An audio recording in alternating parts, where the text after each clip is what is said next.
आलं ऐकायला? आता घरी जावंच वाटतंय का? नाही वाटत आहे ना? तुम्ही बोलू म्हटलं तर मी बोलेन, चालेल का? म्हणजे तुम्ही तयार आहात? ओके.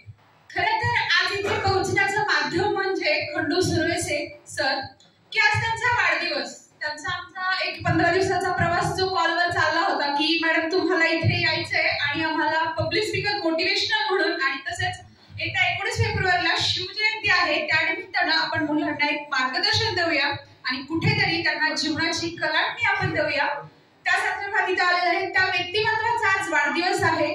खरं तर इथे त्यांच्या वाढदिवसानिमित्त सरांनीही त्यांना एक खूप मनाचा मोठेपणा म्हटलं तरी चालेल, त्यांनी ऑन द स्पॉट हे जे आपल्याला अरेंज करून दिलं त्याबद्दल त्यांच्याकडून आणि आमच्याकडूनही तुम्हाला खूप खूप आभार व्यक्त करते सर. आणि तुम्ही ही वेळ काढून इथे छान थांबलात त्याबद्दल तुमचेही आभार व्यक्त करते. आणि खंडू सुरे सरांना वाढदिवसाच्या खूप खूप शुभेच्छा देते.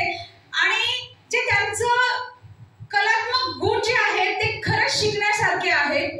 ज्या इतक्या म्हणजे आई वडील नसतानाही हा जीवन प्रवास चालू केला.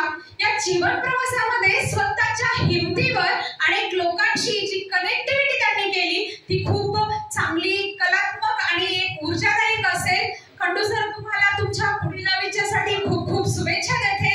तुमचं पुढील आयुष्य निरोगी जावं आणि एक तुमच्या या जीवनाला कलाटणी जीवन मिळावं अशी सदिच्छा व्यक्त करते.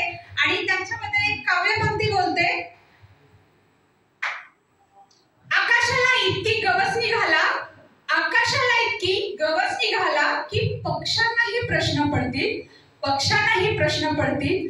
ज्ञान इतके मिळवा की सागरही अचिंबित होईल, ज्ञान इतके मिळवा की सागरही अचिंबित होईल. प्रगती इतकी करा की काळही पाहत राहील, प्रगती इतकी करा की काळही पाहत राहील. या आयुष्यामध्ये तुमचा लख प्रवास चोहीकडे पसरावा, चोहीकडे पसरावा ही सदिच्छा देते. आणि पुन्हा एकदा त्यांना वाढदिवसाच्या खूप खूप शुभेच्छा देते. या सगळे क्लासेस कडून इथे जमलेल्या विद्यार्थी असतील, मोठे व्यक्तिमत्व असतील, या सर्वांकडून तुम्हाला वाढदिवसाच्या खूप खूप शुभेच्छा देते. आता जाते मी माझ्या